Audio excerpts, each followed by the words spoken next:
Olá, Lovecraftianos e admiradores do mistério e do horror. Sejam bem-vindos ao canal Contos à Luz da Lua e ao reino onírico de Celefais. Celefais é um conto do mestre do horror cósmico, H.P. Lovecraft. Nesta narrativa, exploramos o reino onírico de Khuranes, um homem que foge da realidade através de seus sonhos para encontrar a exuberante cidade de Celefais.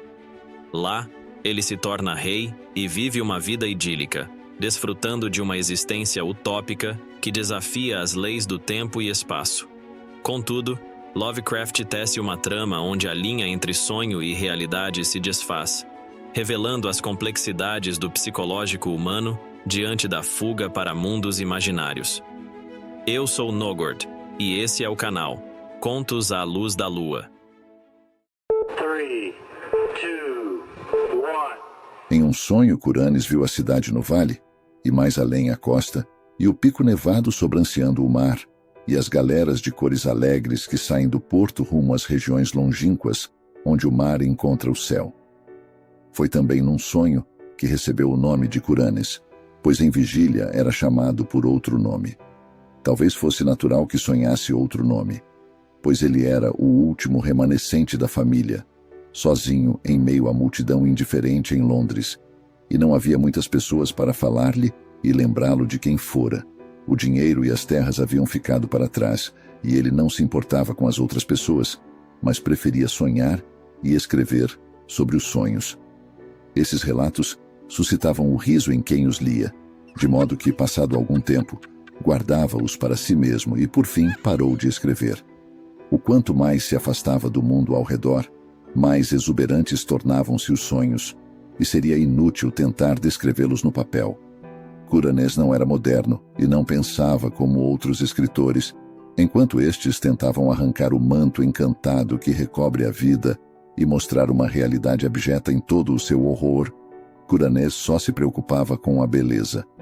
Quando a verdade e a experiência não eram suficientes para evocá-la, ele a buscava na fantasia e na ilusão, e a encontrava batendo à porta, em meio a lembranças nebulosas de histórias infantis e sonhos.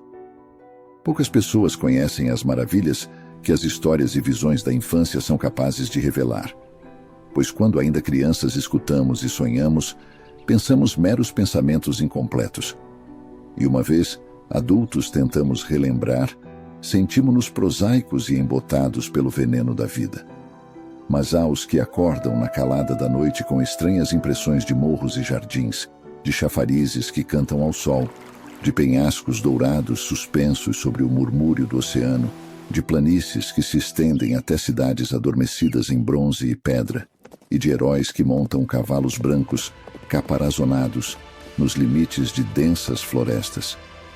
E então sabemos ter olhado para trás, através dos portões de marfim, e visto o mundo incrível que nos pertencia antes de sermos sábios e infelizes. E de repente Khuranes reencontrou o antigo mundo de sua infância. Tinha sonhado com a casa onde nasceu, a enorme casa de pedra recoberta de era, onde 13 gerações de seus antepassados haviam morado, e onde esperava morrer. A lua brilhava, e Khuranes havia saído para a fragrante noite de verão, cruzado os jardins, descido os terraços, passado os enormes carvalhos do parque e seguido a estrada branca até o vilarejo. O vilarejo parecia muito antigo, carcomido nas bordas como a lua que começava a minguar. E Khuranes imaginou se os telhados triangulares das casinhas esconderiam o sono ou a morte. Nas ruas, a grama crescia alta, e as janelas dos dois lados estavam ou quebradas ou espiando, curiosas. Khuranes não se deteve, mas seguiu adiante como se atendesse a um chamado. Não ousou ignorá-lo por temer que fosse uma ilusão, como os desejos e ambições da vida, que não conduzem a objetivo algum. Então seguiu até uma estradinha que deixava o vilarejo em direção aos penhascos do canal e chegou ao fim de todas as coisas, ao precipício e ao abismo, onde todo o vilarejo e o mundo inteiro caíam de repente no nada silencioso da infinitude, e onde até mesmo o céu parecia escuro e vazio, sem os raios da lua decrépita e das estrelas vigilantes. A fé o impeliu adiante, além do precipício e para dentro do golfo, por onde desceu, passou por sonhos obscuros, amorfos, jamais sonhados, esferas cintilantes que poderiam ser partes de sonhos sonhados, e coisas aladas e risonhas que pareciam zombar dos sonhadores de todos os mundos. Então um rasgo pareceu abrir a escuridão adiante, e Kuranes viu a cidade no vale, resplandecendo ao longe, lá embaixo, contra um fundo de céu e mar, com uma montanha nevada junto à costa. Kuranes acordou assim que divisou a cidade, mas o breve relance não deixava dúvidas de que era Selephais, no vale de Uth-Nargai, além das montanhas Tanarianas, onde seu espírito havia passado a eternidade de uma hora, numa tarde de verão em tempos longínquos, quando fugiu da governanta e deixou a quente brisa marítima embalar-lhe o sono, enquanto observava as nuvens no rochedo próximo ao vilarejo. Ele protestou quando encontraram-no, acordaram-no e levaram-no para casa, pois no instante em que despertou estava prestes a zarpar numa galera dourada rumo às alentadoras regiões onde o mar encontra o céu. E no presente ele sentiu o mesmo ressentimento ao despertar, pois havia reencontrado a cidade fabulosa depois de 40 anos. Mas passadas 3 noites, Kuranes voltou mais uma vez a Selephais. Como da outra vez, sonhou primeiro com o vilarejo adormecido ou morto e com o abismo que se desce flutuando em silêncio. Então, o rasgo abriu-se mais uma vez na escuridão e ele vislumbrou os minaretes reluzentes da cidade e viu as galeras graciosas ancoradas no Porto Azul e observou as árvores de ginkgo no Monte Homem balouçando ao sabor da brisa marítima. Mas desta vez, ninguém o acordou e, como uma criatura alada, Kuranes aos poucos foi se aproximando de uma encosta verdejante até que seus pés estivessem firmes sobre a grama. De fato, ele havia retornado ao vale de Uth-Nargai e à esplendorosa cidade de Selephais. Kuranes caminhou junto ao pé do morro, por entre a grama perfumada e as flores resplendentes.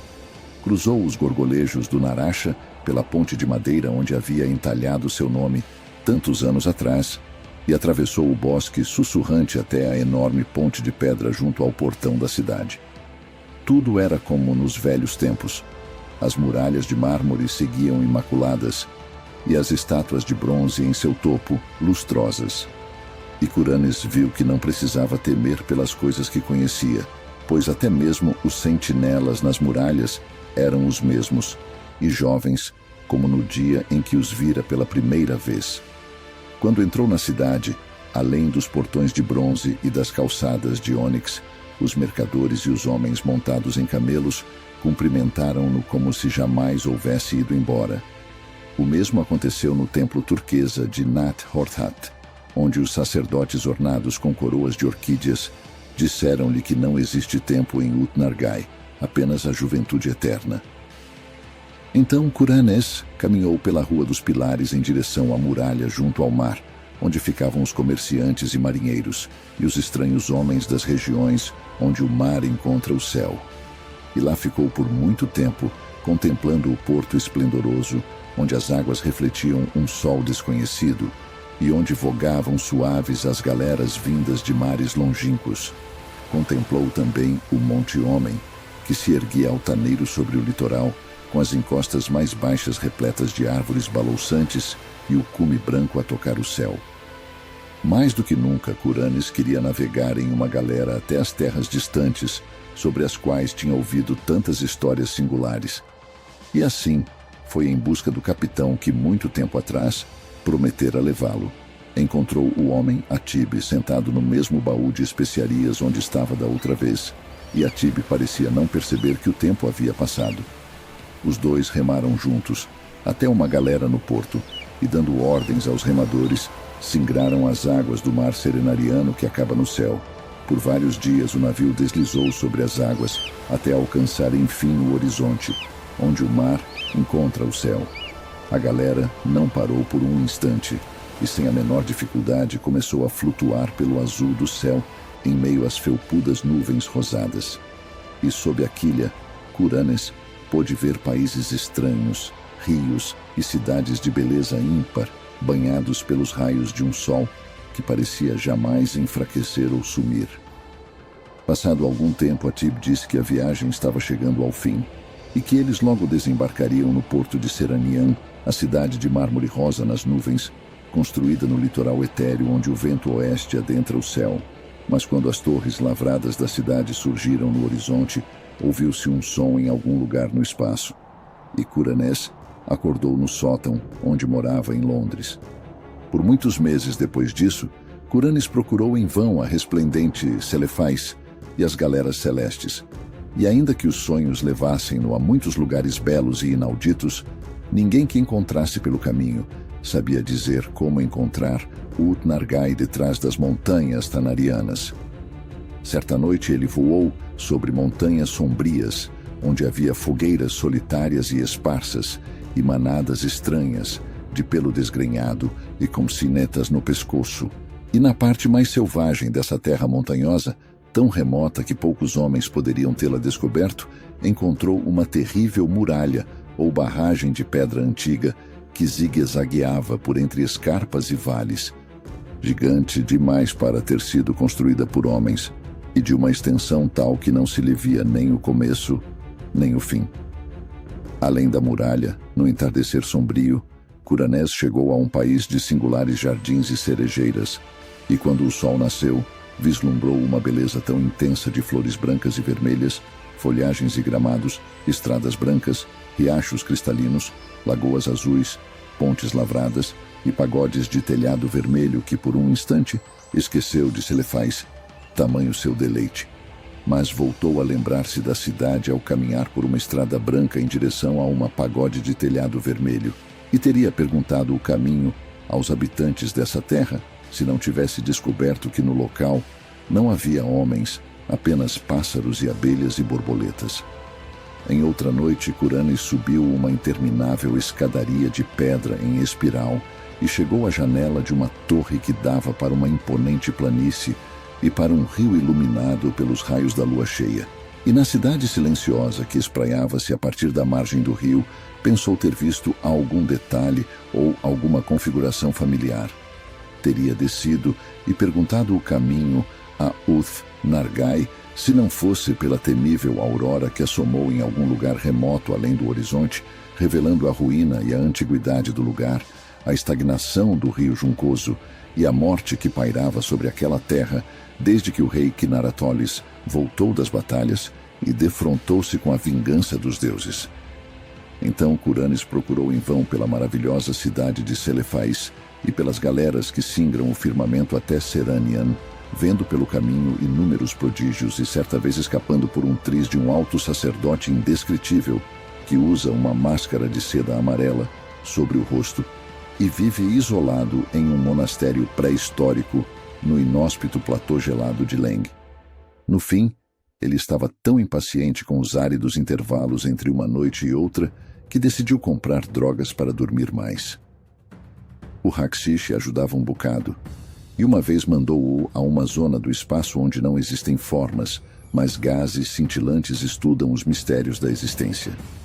E um gás violeta explicou que aquela zona do espaço estava além do que Curanes chamava de infinitude. O gás nunca tinha ouvido falar em planetas e organismos, mas identificou Curanes como originário da infinitude, onde a matéria, a energia e a gravidade existem.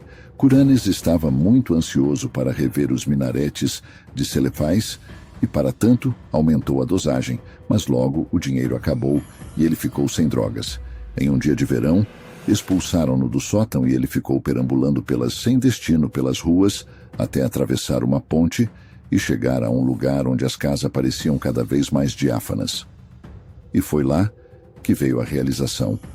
E Curanes encontrou o cortejo de cavaleiros de Celefais, que o levaria de volta à cidade esplendorosa para sempre.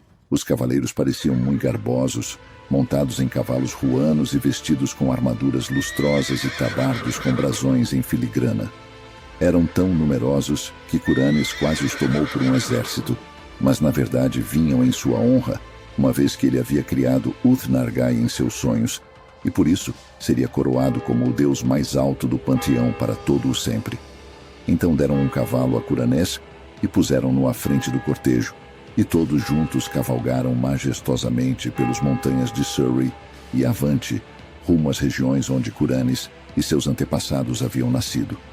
Era um tanto estranho, mas à medida que avançavam, os cavaleiros pareciam voltar no tempo a cada galope, pois quando passavam pelos vilarejos, no crepúsculo viam apenas casas e aldeões, como os que Chaucer ou os homens que viveram antes dele poderiam ter visto, e às vezes viam outros cavaleiros montados com um pequeno grupo de escudeiros. Quando a noite caiu, aumentaram a marcha e logo estavam num voo espantoso, como se os cavalos galgassem o ar. Com os primeiros raios da aurora, chegaram ao vilarejo que Curanes tinha visto cheio de vida na infância, e adormecido ou morto nos sonhos, o lugar estava mais uma vez cheio de vida, e os aldeões madrugadores faziam mesuras, enquanto cávalos estrondeavam rua abaixo e dobravam a ruela que conduz ao abismo dos sonhos. Curanes só havia adentrado o abismo à noite, e assim pôs-se a imaginar que aspecto teria durante o dia. Então ficou olhando, ansioso, enquanto o cortejo aproximava-se da beirada. Assim que chegaram no aclive antes do precipício, um fulgor dourado veio de algum lugar no oeste e envolveu todo o panorama ao redor em mantos refulgentes. O abismo era um caos fervilhante de esplendor, róseo e cerúleo, e vozes invisíveis cantavam exultantes, enquanto o séquito de cavaleiros precipitava-se além da beirada e descia flutuando, cheio de graça, por entre nuvens cintilantes e lampejos argênteos.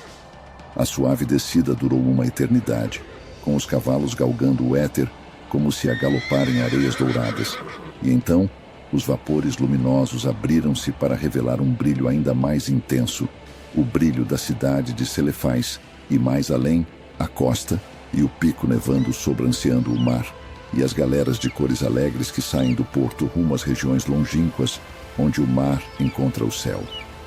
E desde então, Curanes reina sobre Ut-Nargai e todas as regiões vizinhas ao sonho, e preside sua corte ora em Celefais, ora em Seranian, a cidade das nuvens.